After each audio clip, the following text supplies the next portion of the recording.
Bonjour tout le monde, ici Steve Jean, bienvenue à Québec Mountain Bike Podcast, le balado québécois dédié au vélo de montagne. Aujourd'hui, je vais vous raconter une petite histoire avant de vous présenter mon prochain invité.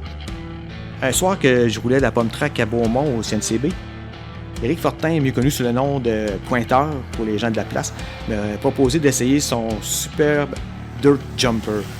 Wow, j'avais jamais vu un aussi beau vélo, je pense. La qualité des soudures, la finition impeccable, le soin des détails, c'était vraiment superbe. Puis j'étais à la fois surpris et gêné de ne pas reconnaître la marque. Disaster. Eric m'a expliqué que c'était l'œuvre de Philippe Benoît qui avait été soudeur et machiniste chez Balfa dans les années 2000. Ok, là, je connais très bien cette marque-là. Il y a moi-même eu un Balfa pendant de longues années. Fait que tout ça, ça a réellement piqué ma curiosité. Puis j'ai donc rapidement débuté mes recherches. Ce qui nous amène aujourd'hui dans l'atelier de Disaster pour rencontrer son propriétaire. Bonjour Philippe. Bonjour. Ça va bien? Oui, très bien, merci. Vous, ça va? Ben oui. Philippe, c'est quoi Disaster Bikes? C'est mon hobby, c'est un rêve, c'est ma passion. C'est ta passion parce que là, c'est pas ton emploi principal. Non, du tout. C'est juste m'amuser, c'est pour avoir mes propres vélos à rouler. Là. Ça a toujours, en fait, je me rappelle pas avoir vraiment acheté de vélo. Ah non? Fait que t'as toujours fabriqué tes propres vélos ou Ouais, pas mal, hein? Ouais. Tu peux raconter ton histoire, dans le fond, quand est-ce que tu as commencé à faire du vélo de montagne? Quand j'ai acheté mon premier vélo de montagne, j'en ai acheté finalement. Okay. Quand j'avais 12 ans, je pense. Un Nishiki Barbarian. Si tu m'avais dit que tu avais fabriqué ton premier vélo à 12 ans, je pense que j'aurais été pas mal étonné. Là. Non, mais... j'en avais 18 ans. Ça fait que, ouais, c'est ça. Qu'est-ce qui t'a amené dans cette voie-là de vouloir fabriquer des vélos? Je crois que j'ai toujours eu un intérêt pour la fabrication. Puis, je sais pas, peut-être parce qu'on n'était pas super riche chez nous. Ça a toujours été clair que je devrais fabriquer mon vélo. Voilà. Ça... Là, on est ici dans ton atelier, puis là, on voit des beaux vélos que tu as fabriqués. Il y a des cadres qui sont accrochés ici. On voit tous tes équipements, ta machinerie, mais tu sais, clairement, je fais juste me tourner les yeux, je vois plein de choses que tu as fabriquées de tes mains. Si on va sur ta page Instagram ou Facebook, là, on voit vraiment que tu as un esprit créatif puis artistique là, vraiment développé. Là. Puis, tantôt, rapidement, on parlait, puis tu me disais que dans ta famille, c'est le côté artistique est là. Hein? Tout à fait. Tout le monde fait des magnifiques sculptures, dessins. Tout le monde a du talent. Il y a de la musique. Du côté à mon père, même, un de mes ancêtres, Isaac Benoît, il faisait les sculptures puis tout l'art qu'il y avait dans les églises. Au Québec. Au Québec, puis un petit peu en Ontario aussi. Fait que c'était un sculpteur de pierre ou de bois. De bois? Ouais. Ah ouais, OK. C'est intéressant. Puis, fait que là, dans le fond, toi, t'es allé à l'école, puis tranquillement, là, t'as décidé de t'orienter vers la soudure, j'imagine? Vers la soudure, j'imagine, parce que ça prenait ça pour être capable de construire un vélo en métal. Puis, ton premier emploi, t'as pas commencé en vélo, je pense, hein, au niveau non, du soudage? J'ai travaillé brièvement chez Surcast, ou moulage aéronautique Alcoa. OK. Puis, c'était juste une job d'été, mais après ça, je me suis fabriqué un vélo pendant mon cours de soudure. Puis, je suis allé travailler chez Balfa. Mm-hmm. Il y avait besoin d'un soudeur, puis le timing était parfait. Donc, c'était au début des années 2000. Ouais. Au moment où un petit peu les BB7 ont commencé là, à changer puis à prendre beaucoup de popularité là, dans la région, là, puis au Québec là, en général. Là. Ça fait qu'ensuite, c'est ça. Bon, tu as travaillé chez Balfa. Balfa a été racheté par ProCyc. Tu as continué là quelques années. Oui, jusqu'en 2004 où ça a fermé. OK. Puis après ça, qu'est-ce qui s'est produit dans ta carrière? Je suis allé vivre dans l'Ouest un peu pour 2 ans. Puis j'ai travaillé sur les sentiers là-bas, sur la neige artificielle, à la maintenance des systèmes de neige. Puis Hugo Bardou m'a appelé pour faire ses vélos expresso. Puis voilà. J'ai travaillé là pendant une dizaine d'années, comme soudeur machiniste. Wow. Par la suite, tu t'es réorienté à nouveau dans les ateliers d'usinage en aéronautique, je pense. Oui, chez cette intégration où je travaille encore. Qui font dans l'aéronautique, un peu médical, puis un petit peu de tout. C'est une usine qui spécialise dans l'usinage de pièces de moteurs d'avion, de moules, de gabarits, pour diverses compagnies. Je sais pas si j'ai le droit de toutes les nommer. mais c'est ça, mais clairement, tu es un amateur de vélo de montagne. Tout à fait. La passion a toujours été là. Puis... Oui, c'est ce que j'aime faire le plus au monde, là, que ce soit rider des vélos, les fabriquer, j'aime autant ça. Là. Puis c'est pas juste des vélos de montagne, là, quand je regarde, tu sais, ici, il y a... Tu as fabriqué plein d'affaires, mais plein de types de vélos, là. Oui, on couvre beaucoup de terrain. En fait, à chaque fois que j'essaye une discipline différente, je pense à comment je pourrais me fabriquer un vélo pour que ce soit le plus efficace, pour que ça corresponde le mieux à cette discipline. Puis oui, j'en ai fait beaucoup des sortes de vélos, là, que ça va du BMX au vélo de gravier, en passant par toutes les sortes de vélos de montagne, parce que, comme la musique, là, il y en a à l'infini. Philippe, quand je regarde tes vélos, là, ce qui me fascine, c'est la finition, puis l'originalité, là. Ils sont particuliers, tes vélos sont très très beaux. Moi, je dirais même que c'est des œuvres d'art, là. Qu'est-ce que tu recherches, toi, quand tu décides de fabriquer un vélo, là? J'essaie de faire les choses un petit peu différemment. J'essaie de mettre justement des détails qu'on pourrait pas voir sur un vélo de production parce que ça serait pas rentable à fabriquer. Ouais. C'est ça. Comme tu le dis, c'est mon art. J'aime ça. Chercher passer des heures à machiner, à limer, puis... Ah oui. Pour atteindre le petit détail que je veux, la forme exacte que je désire.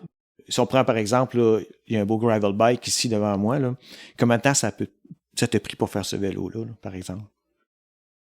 Ah, il y a plus qu'une centaine d'heures. Plus qu'une centaine d'heures. Juste machiner le petit yoke en titane, j'ai passé presque une semaine dessus, puis ça a l'air d'un petit morceau de rien. Là, c'est vraiment le souci du détail là, à son apogée, là. C'est une des raisons pourquoi je le fais comme hobby. Là. Je pourrais pas vivre de ça, je ferais pas une scène. Je serais pas capable de me donner un salaire. Ça fait que... Donc, c'est pour ceux qui se posent la question, là, on peut pas acheter un vélo Disaster. Pas vraiment.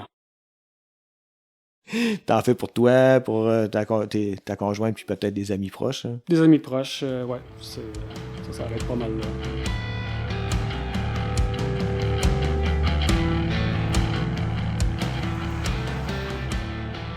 Tu te rappelles-tu du premier vélo que tu as fait? Qu'est-ce que c'était?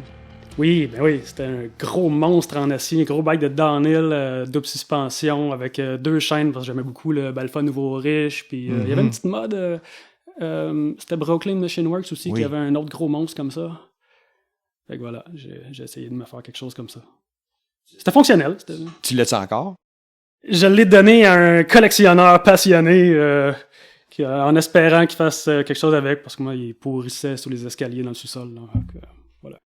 Là, parmi tous les vélos que tu as fabriqués, que tu as ici pour toi, là, c'est lequel ton préféré et puis pourquoi? À chaque fois que je m'en fais un, c'est mon nouveau préféré. Là. J'aime mon gravel bike, c'est le bike le plus confortable, le plus léger du monde. Puis j'aime beaucoup mon vélo de trail. Ton vélo de trail, c'est un vélo, tantôt tu me disais 120, 130? Oui, 120, 130. Mon autre préféré aussi, c'est mon vélo rigide de cross-country qui me permet d'aller faire des missions assez loin dans des sentiers qui sont pas des sentiers. Puis, ton matériel préféré pour la fabrication des vélos, aujourd'hui, c'est quoi? J'aime beaucoup l'acier. J'aime beaucoup le titane. Oui. Des matériaux qui donnent une apparence fine, soignée, qui permet de, justement, exploiter mon côté artistique. La beauté du matériel, du titane, en tout cas ici, parce que il y en a 2 en titane là, que je vois là, actuellement. C'est comme un bijou, là, au fond. C'est comme... Oui. Ils sont polis, puis sont... t'aimes le fini naturel du matériel. Tout à fait. La couleur, qui est un gris plus ambré que argenté, je trouve ça magnifique. Ah oui. sont très, très, très, très, très, très beaux. Puis au niveau de la difficulté de fabrication de ces vélos-là, le machinage, le soudage, le titane, c'est-tu un matériel qui est particulier à travailler? Oui, ça demande une attention particulière lors du soudage.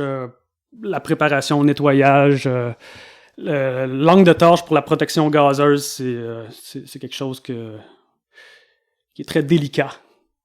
Faut être attentif, là. Ça prend juste un faux mouvement, puis hop, il y a une petite décoloration qui peut apparaître. Faut garder le focus.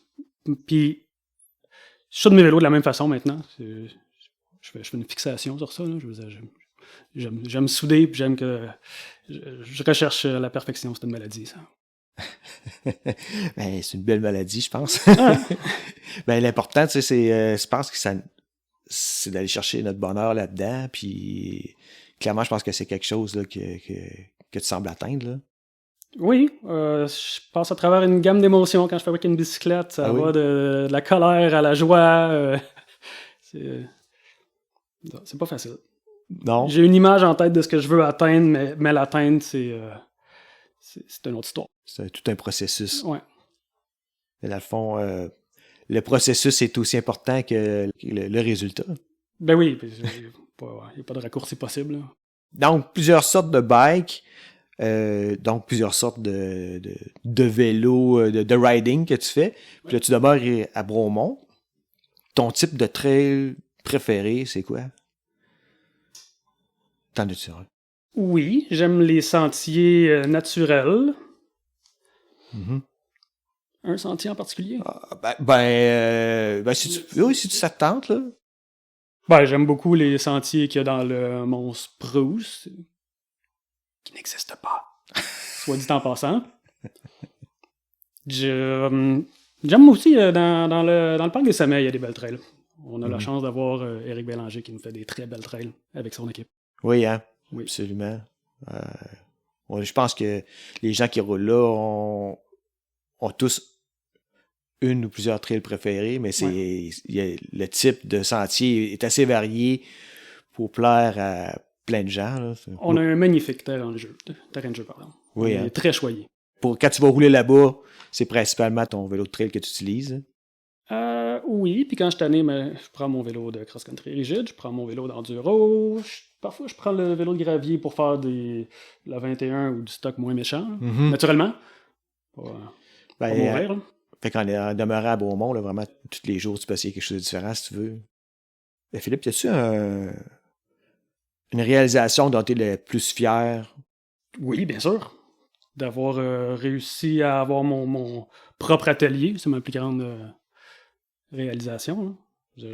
J'en ai rêvé de cet atelier-là, puis je passe la moitié de ma vie ici à fabriquer des choses, à fabriquer des meubles, à fabriquer des sculptures, si on veut. Fabriquer mon outillage, peaufiner mon outillage, puis voilà. C'est ça, donc tu t'arrêtes pas seulement à faire des vélos, tu fais toutes sortes de trucs, des pièces, des composantes de vélos aussi. Oui. Faites quelques potences, des tiges de selle, des jeux de direction, toutes les pièces de suspension de mes vélos de montagne. Sur le chat. Oui, effectivement. Qu'est-ce qui te motive encore aujourd'hui à continuer à fabriquer des vélos là, malgré que c'est pas quelque chose qui rapporte de l'argent, là, c'est... Je suis un grand consommateur de bicyclettes, alors j'ai toujours besoin de nouvelles bicyclettes. Puis comme je disais plus tôt, à chaque fois que je découvre une nouvelle montagne, un nouveau sentier, je pense à des détails que je pourrais ajuster. Alors du coup, je renouvelle toujours mon arsenal. Philippe, c'est quoi ton prochain projet actuellement là, que tu as en tête? Je veux me faire un vélo de pump track. J'ai un BMX. J'admire beaucoup les gens qui font du BMX, mais j'ai essayé pendant longtemps, puis c'est clairement pas pour moi. Là. Puis au niveau de ce vélo-là, as-tu quelque chose en tête en particulier au niveau géométrie ou quelque chose de différent? Je vais commencer par me faire un petit vélo en acier, vite fait, puis valider certains détails avant de faire la version finale en titanium. Alors, À l'instant où on se parle, je sais pas trop. C'est un peu nébuleux. Là. Je me fie beaucoup à Eric pour ce qui est de la géométrie. Je veux dire, je pense que tu as une référence dans la matière. Oui, Eric, c'est quelque chose. Puis pour avoir essayé le vélo de pump track donc, que tu as fait pour Eric, le Dirt Jumper, il était différent des autres parce que j'ai essayé. Moi, je suis vraiment pas un expert en pump track. Là, je débute dans cette version du sport-là. Mais j'ai eu la chance d'essayer quand même là, quelques marques. Là. Puis, mais quand j'ai essayé ton vélo, il y avait quelque chose définitivement là, de différent là, qu'on pouvait sentir. Je pense qu'au niveau du chainstay, c'était là, un petit peu plus long. On se sentait plus centré sur le vélo. Il y avait différents trucs. Là, puis c'était un vélo en acier que tu avais fait, Eric. Il était quand même très léger. Je pense qu'il était plus léger que le Commercial avec lequel je roulais ce soir-là. Là. C'est assez surprenant, oui. Plus le choix des composantes, là, ça fait un vélo très léger. Mm-hmm. Incroyablement doux à rouler. Je l'ai essayé un peu aussi. Là. Puis, lorsque tu fais un vélo là, en titane, c'est quoi les caractéristiques physiques du matériel? Si on compare à l'acier, par exemple, ou à l'aluminium, là, il y en a un qui est plus rigide que l'autre? Ou Oui. L'aluminium va donner le vélo le plus rigide. C'est pas le matériau le plus rigide, sauf que vu qu'il est plus fragile, ben souvent les parois sont plus épaisses. Fait que ça fait un vélo qui est rigide, qui filtre moins les vibrations que le titane ou l'acier, par exemple. OK. Qui ont souvent des tubes très très minces. OK. Puis entre l'acier et le titane, c'est pas mal similaire ou le titane, ça est plus souple que l'acier. Ça fait quand même, il y a quand même moyen d'avoir un bon transfert de puissance, mais ça fait des vélos confortables. C'est plus léger surtout. Oui. C'est presque 2 fois plus léger qu'un cadre en acier, par exemple. Fait que c'est au niveau du poids là, d'un cadre en titane, j'imagine ça doit se rapprocher un petit peu d'un cadre en carbone. Ça se peut-tu? Ça dépend toujours de la discipline parce que si on prend un vélo d'enduro, ben il va y avoir beaucoup de poils dans les zones les plus sollicitées. Ouais.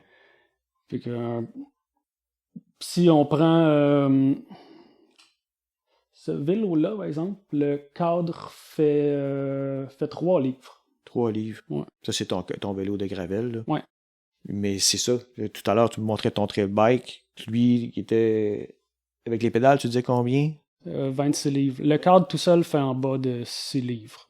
Ce qui n'est pas excessivement léger, mais c'est très potable. C'est quand même très très bien. Là. C'est le poids pratiquement d'un je dirais peut-être pas un vélo de cross-country, là, mais pas loin. Là. Ouais. Si les gens veulent te suivre, voir un peu qu'est-ce que tu fais, on fait comment? Ben, je mets des photos de ce que je fais sur mon face de livre ou sur mon compte Instagram. Instagram, on peut te suivre sur... comment il s'appelle ton compte? Fil Désastre. Fil Désastre. Puis Désastre, ça s'écrit D-S... A-S-T-R. D-S-A-S-T-R. Parfait. Puis sur ton Facebook... Il est à mon nom, Philippe Benoît. Philippe Benoît. Ouais. Merci beaucoup, Philippe, de nous avoir accueillis chez toi aujourd'hui. Je suis très, très heureux d'avoir eu la chance de te rencontrer puis de voir là, qu'est-ce que tu fais. C'est vraiment très, très beau, puis tu as beaucoup de talent. Merci beaucoup, Steve. Merci tout le monde d'avoir écouté l'épisode. Si vous avez aimé, s'il vous plaît, allez liker et puis abonnez-vous afin de rester informé de l'apparition des prochains épisodes. Puis surtout, n'hésitez pas à partager à vos amis, de faire connaître le podcast. Et puis vous pouvez communiquer avec moi sur Instagram ou sur Facebook à QCMTB Podcast. Et puis à la prochaine!